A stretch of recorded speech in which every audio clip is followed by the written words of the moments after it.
Hey guys, how's it going? Oh, the intimidation to start off the video. Look at that. Okay, so what we're going to be doing today is we're going to be returning to an area that we all know and love, very much so. And that is the Forest of Fallen Giants. And I said in the last episode, all we have left in the game is 3 boss fights, and then we're essentially done. And that is completely true. That's really all we have left to do in the game is these last 3 boss fights. So, the first of these is back in the Forest of Fallen Giants. And you want to come here, and you want to go to one of the areas. I'm not sure if I showed this or not. Yeah, I guess I did. I think I said, a while back, well, this area is late game, and we're not going to go there yet. So if I did, if that was the case, we're going to be going to that area now. I don't really come on, son. What are you doing here?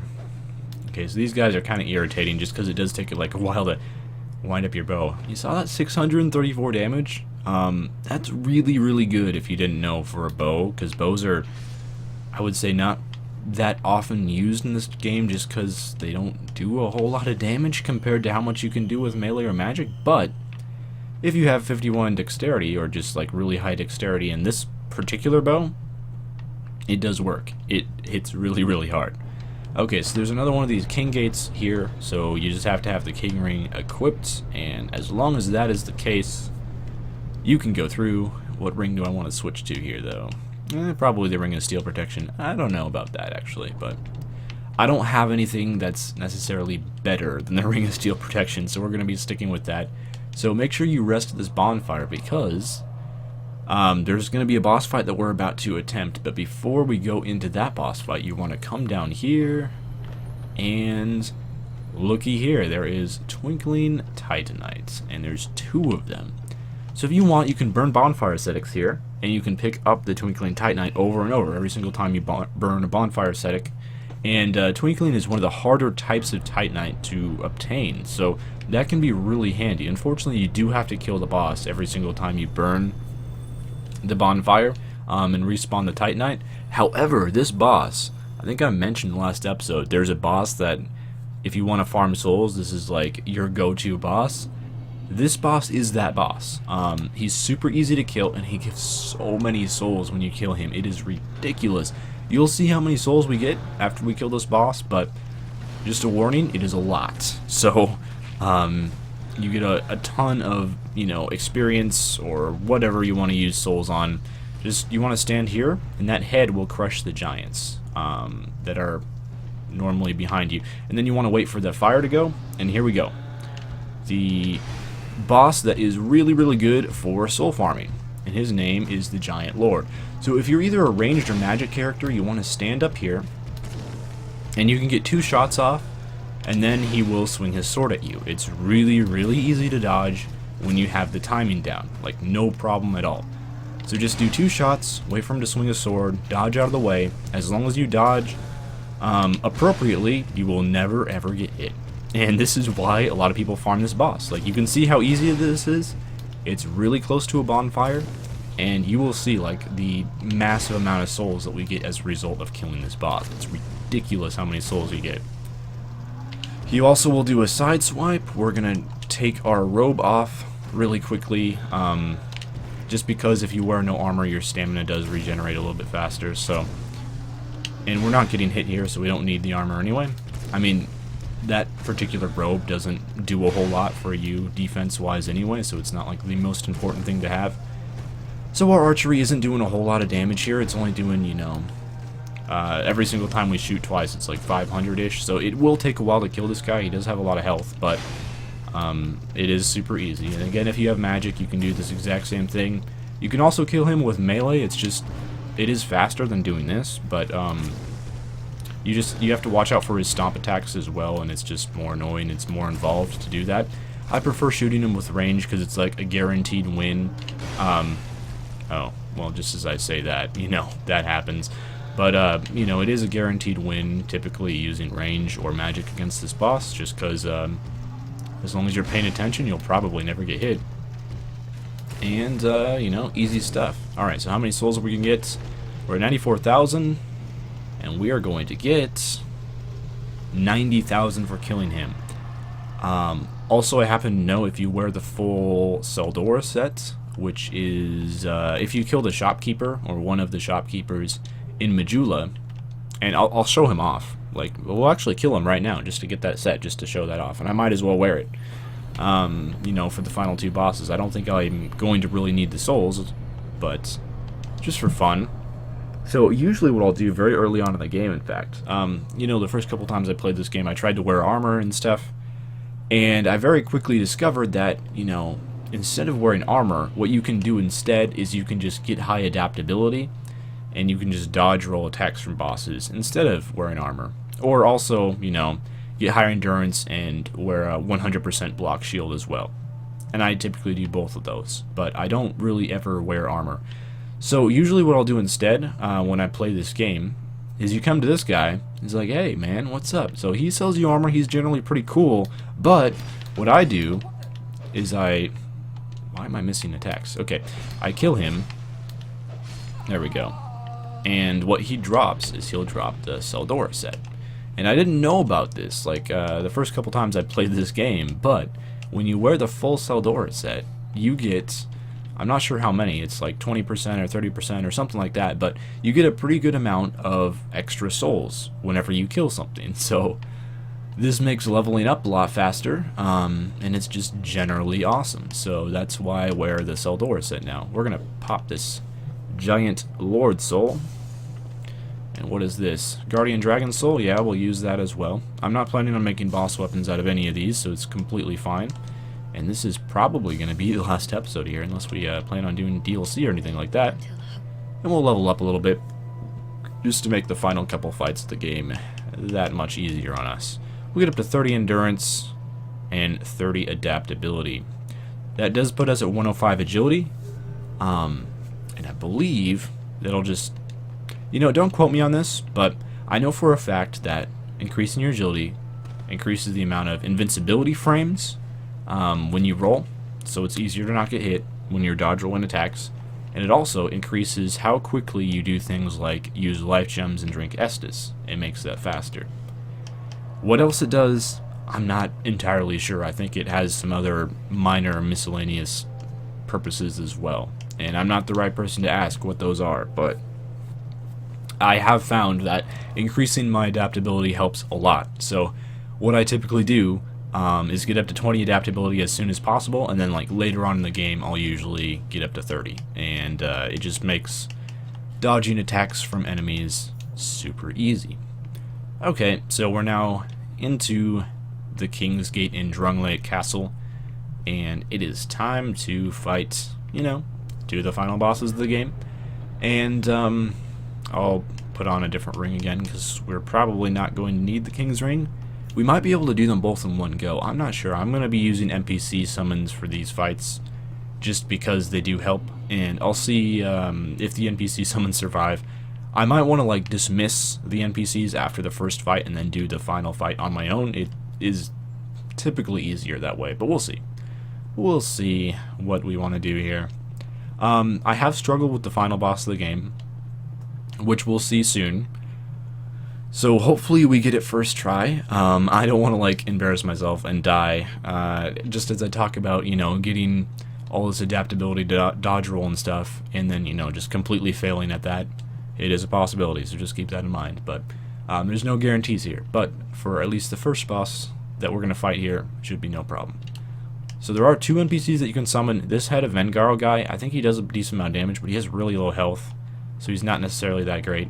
But we also have Bernie, which we've used before on the Mirror Knight, and he is a boss. If I've ever seen one, he's a boss. Okay, so they're both summoned. In this first fight, I think it's completely rational to use NPCs against, because this fight is really dumb if you're trying to do it alone. It's really, really dumb. It is possible doing it alone, but it is very annoying, because there are 2 enemies, as you can see.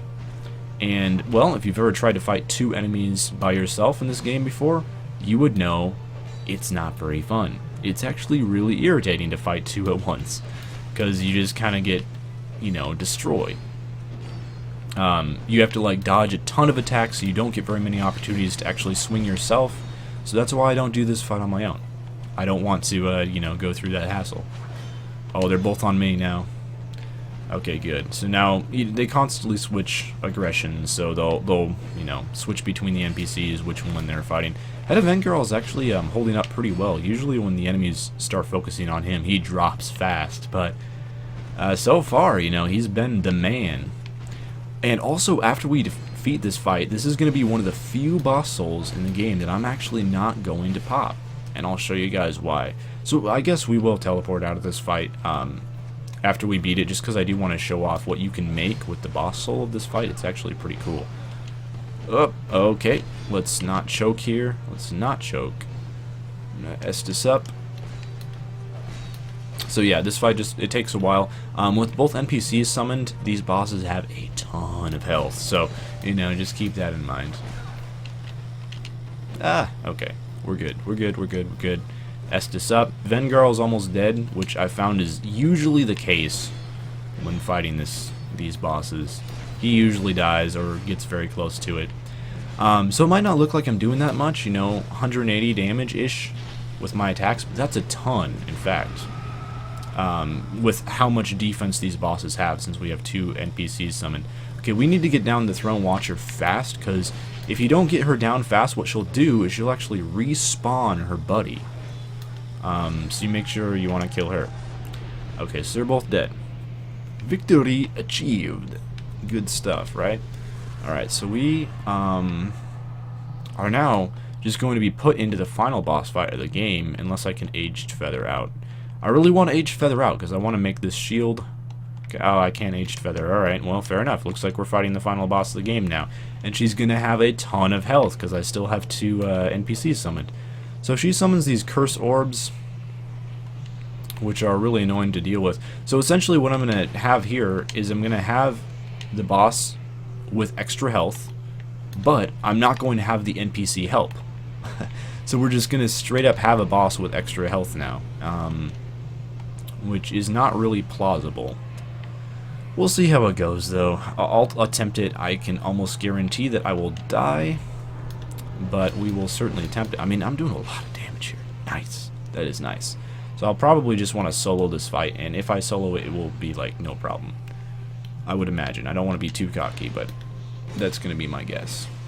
So this is the final boss of the game, by the way. I probably should have mentioned it. I'm just, like, super nonchalant about this boss fight at the moment, but this is Nashandra. A lot of people have actually complained about Dark Souls 2, saying the final boss is too easy, and I'll admit she's not terribly difficult, but the first couple times I fought Nashandra, I died, and I didn't just die, I got completely destroyed. Like, my first playthrough of this game, I did pretty well against most of the bosses. Like, Nashandra was the only one I think I died multiple times on. So I was like, come on, this is the hardest boss in the game, what are you talking about? But then I found out if you just have high adaptability... Oh, she's summoning those dumb Curse Orbs again. If you just have high adaptability, you can really dodge all of her attacks, and it's not that bad. So these Curse Orbs will drain your health super fast, and they're just generally kind of a pisser. So, okay, swing at me, swing at me. Okay, I want to make sure that doesn't happen. The laser. I'm going to take out this Curse Orb here. So you can destroy them just by swinging at those Curse Orbs, and if you do a melee attack on them, you can destroy them. So that's how you deal with them if they're annoying you. Not only do they curse you, but they drain your health super fast as well, so that's something to watch out for. We might just get this fight done, as long as I don't choke here. As long as I don't get hit by that laser attack. I think that would one-hit me at this HP. I'm not sure, but it does a lot of damage. But we're doing pretty well, considering, like, this boss has a ton of extra health because of those, you know, 2 NPC phantoms who joined me when we started this fight. Oh, you're gonna summon more Curse Orbs? You would do that. You would do that. Well, I'm gonna take out this one. Okay, that one should be dead. I might want to take out this Curse Orb as well. I just want to make sure she doesn't laser me from behind. And I'll have an opportunity to take this one out. Alright. Laser is coming. This is the one where she, like, moves the laser side to side. So if you are standing at range, that one can be really nasty. The laser attack where she just, like, shoots directly at you is not too bad. But the other laser attack can be particularly nasty. Alright, Nashandra is like one more volley of like 3 hits, and we'd be good. Alright, I'm going to drink up here just to make sure we don't choke. And laser, and she's gone. Okay, well that was the final boss fight of the game. And we did Throne Guardians and the final boss. So, you know, as I was trying to say earlier, but I was kind of distracted by, you know, fighting this boss, is, yeah, I first fought the boss, I thought it was super hard, but if you can beat the final boss fight of the game with, like, super increased health after having just beat another boss, because remember, we defeated the Throne Watcher and the Throne Guardians, went into the final boss, had it buffed health after I just defeated another boss, and we still beat the boss no problem. It's probably a little bit too easy. So I will admit that the final boss of Dark Souls 2 is a little bit too easy. And the game itself, I don't know, it's a fun game. It's one of my favorite games of all time. It's definitely easier than Dark Souls 1. The main game is anyway. However, if you want some real challenge, the DLCs are much more difficult. Some of the boss fights in the DLCs are brutal. Just like the general enemies in the DLCs are very difficult. But I'm not sure if we're going to do the DLCs or not. Depends on what you guys would like to see. But that does it for the main game of Dark Souls 2. So yeah, you know, thank you guys for watching. It was a lot of fun. I love this game. I always love an opportunity to play it. And we're just going to proceed to the throne here. And I'm actually going to show this final cutscene. And after this cutscene is over, it'll go into credits. And then the game will be complete. But that was Dark Souls 2. So yeah, thank you guys for watching. I'll see you next time. Farewell.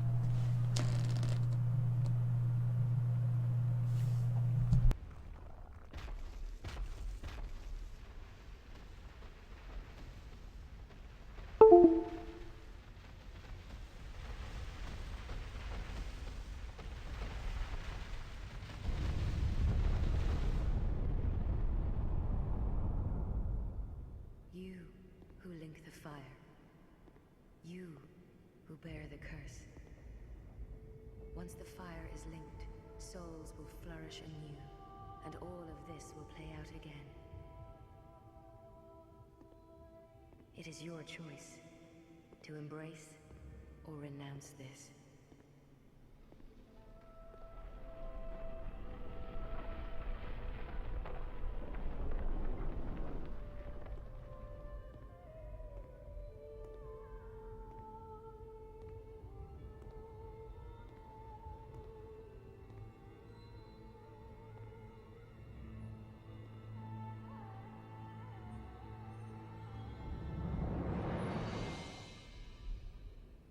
Great Sovereign, take your throne.